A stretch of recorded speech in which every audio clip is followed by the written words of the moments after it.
Let the dogs out. Let the dogs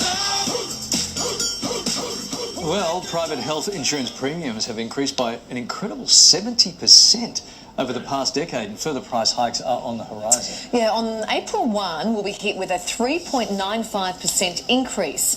So, how can consumers protect both their health and their hip pocket? And for more, we're joined by Consumer Affairs commentator Joe Ucukalo. Hello, Joe. Good morning. 70% over the past decade. How can they possibly justify I know, it's massive increase, isn't it? But what they're saying is we've got an ageing population, the cost to deliver healthcare is going up, and more people are making claims. But what's interesting is some other research counteracts that and says what's actually happening is these companies are making more profit and we're being excluded from claiming more over the same period. Yes, we don't cover that anymore. Exactly. We don't cover that anymore. They're set to rise again in April. We just said that. How much extra is it going to cost us? We know 3.95%.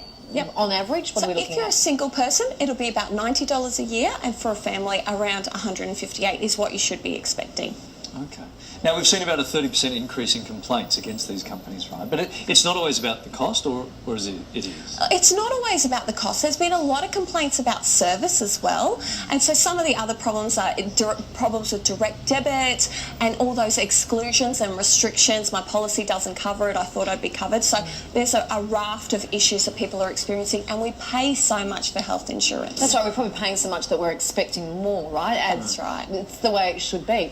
Apparently customers can prepay their premiums. I thought it just comes out every month. But if you prepay, you can actually protect a price. Tell us about that. So if you pay with your current insurer before the 31st of March, the deadline, you can lock in the current rate. So it'll save you a few percent if you pay up front. So you need to pay the whole amount. It could be up to 12 months. And if you pay before the cutover of 1st of August, you lock in the current premiums before the hike. 1st of April? 1st of April, yes. Sorry.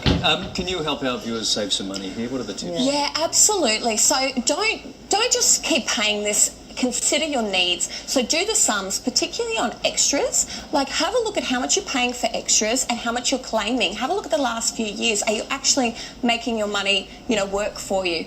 Consider if you need to switch funds, whether there's going to be any exclusions or restrictions. So don't just keep paying. Think about where your money's going. And also, have a look at who's got great apps. If you can look in real time as to how much you've claimed and how much is remaining, that might help you make the most out of your money. Okay, so things like that we forget we're covered for, like massages or something, maybe remind yourself that you can actually go and have that remedial massage and you can claim off it.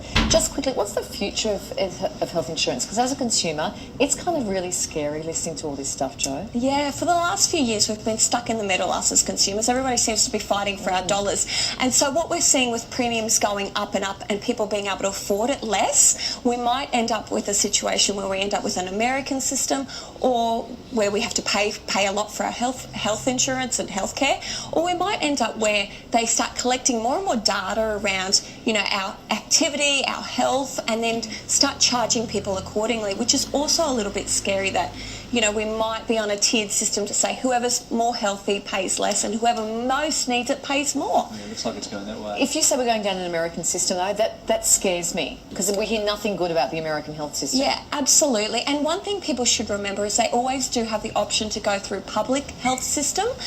They don't necessarily have to go through private, even if they've got it. So do your sums and get a quote before you agree to anything. Then you're looking at things like waiting lists. Absolutely. So you've got to know what you're jumping into or jumping out of. Okay. Thanks, Joe. We'll see you soon.